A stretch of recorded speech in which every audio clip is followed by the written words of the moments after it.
Hey guys, welcome back to your page House of Arvinda. అస్సలు తిట్టుకోమాకండి నన్ను. So sorry. కొంచెం work ఉండడం వల్ల నేను వీడియోస్ పెట్టలేకపోయాను. సో ఇప్పటి నుంచి వీడియోస్ వస్తూ ఉంటాయి రోజుకొకటి. సో మీరు మిస్ చేసుకోకుండా లైక్ చేసి షేర్ చేసి కమెంట్ చేయండి. అలానే ఫాలో చేయడం మాత్రం మర్చిపోకండి పేజ్ని. సో ఇవైతే షర్ట్స్ అనమాట, సెమీ ఫార్మల్ షర్ట్స్. అప్పుడు నేను బల్క్గా పెట్టాను. ఇవైతే ఓపెన్ పిక్స్ పెడుతున్నాను అనమాట. ఇప్పుడు మీకు నచ్చింది మీరు స్క్రీన్ షాట్ తీసి పైన ఉన్న నంబర్కి అయితే మీరు వాట్సాప్ చేయండి. మీకు నచ్చింది షేర్ చేసుకోండి నాకు.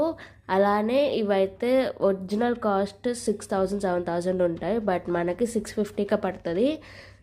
క్వాలిటీలో కాంప్రమైజ్ అయ్యేది ఏం లేదనమాట. చాలా బాగున్నాయి. నేను ఆల్రెడీ తీసుకున్నాను ఒక టూ షర్ట్స్ అయితే నేను తీసుకున్నాను నచ్చి. సో మీకు నచ్చినవి కూడా నాకు షేర్ చేయండి స్క్రీన్ షాట్ తీసి. అలానే లైక్ చేయడం, షేర్ చేయడం, కామెంట్ చేయడం మర్చిపోకండి.